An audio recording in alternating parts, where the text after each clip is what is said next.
Kristus.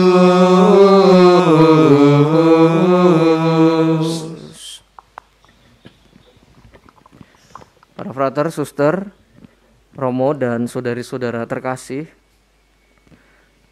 pastinya frater-frater juga tahu dan pernah mengalami, kita pernah punya pengalaman formasi yang namanya probasi. Ada probasi dalam dan probasi luar, zaman saya gitu.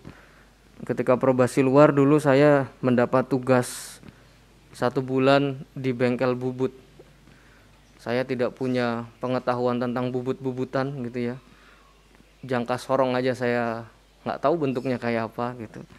Tetapi di bengkel bubut itu saya bekerja dulu sebulan mengusahakan dari besi yang panjang 2 meter itu, besi tebal, lalu dibubut menjadi bagian dalam spare part sepeda motor. Jadi kalau sepeda motor ada pegasnya, enjut-enjutan itu, di dalamnya ada satu elemen yang diproduksi oleh pabrik tempat saya itu belajar probasi bekerja pada waktu itu. Setiap hari mengerjakan itu. Saya membayangkan para pekerja di tempat itu betapa hidupnya membosankan. Setiap hari kerjanya sama. Kalau ukurannya tidak presisi, gagal, nggak bisa masuk ke dalam pabrik yang lain gitu ya. Untuk disatukan dengan sepeda motor. Setiap hari begitu, celananya bolong karena kan panas mesin bubut ya. Celananya udah nggak saya simpen, harusnya saya simpen ya. Siapa tahu kalau jadi santu ntar jadi relikui gitu kan.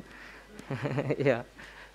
Singkat cerita seperti itu. Lalu saya mencoba merenungkan dalam pekerjaan yang setiap hari sama terus seperti itu ya. Lalu saya kemudian dalam hati berpikir, apa sebenarnya yang orang cari dalam pekerjaan-pekerjaan seperti ini gitu. Lalu saya kemudian menemukan jawabannya seperti ini. Jawabannya adalah karena mereka tahu mereka bekerja itu bukan untuk diri sendiri, tapi mereka bekerja untuk ambil bagian dalam proyek yang lebih besar. Kalau dalam pekerjaan onderdil shockbreaker itu, mereka ambil bagian dalam proyek sepeda motor. Sepeda motor berfungsi untuk menghidupi banyak orang, bisa mobilitas. Dan persis pada poin ini, saya juga merenung-renungkan apa yang kita lakukan setiap harinya dalam tugas dan pelayanan kita, itu juga bukan untuk diri kita sendiri, tetapi ada sesuatu yang lebih besar. Kita ambil bagian dalam proyeknya Tuhan Yesus, kalau saya sebutnya demikian. Proyek itu bernama proyek kerajaan Allah.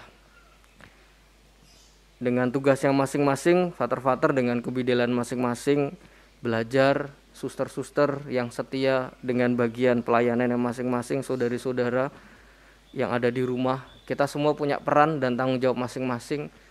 Ya ibu, ya bapak, ya yang bekerja, yang sekolah, semuanya ambil bagian dalam sistem kehidupan.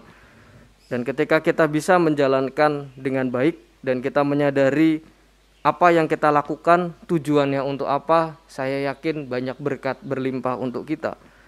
Sehingga orientasinya jelas, arahnya jelas. Bacaan pertama, tadi frater baca dengan bagus, dikatakan, dialah yang utama dari segala sesuatu. Sehingga semoga apa yang kita perjuangkan, peran yang kita laksanakan, sungguh-sungguh terarah dengan benar, yaitu terarah kepada Yesus. Dan inilah misi kita. Frater-frater misinya jelas, ingin ikut Yesus. Dan itu yang mau kita upayakan. Romo-romo juga demikian. Ada romo yang berkarya di paroki, ada romo yang berkarya di karya kategorial, ada romo yang berkarya dengan tugas khusus A, B, dan C. Semuanya ambil bagian dalam proyek kerajaan Allah. Semoga kita juga bisa setia dengan perutusan kita, apa yang kita jalani setiap harinya. Bosan boleh, tapi ketika bosan ingatlah bahwa yang utama dalam segala sesuatu adalah Dia. Dan semoga Dia yang menjadi inspirasi dan kekuatan peziarahan dan perjuangan hidup kita. Kemuliaan kepada Bapa dan Putra dan Roh Kudus, seperti pada permulaan, sekarang, selalu, dan sepanjang segala abad. Amin.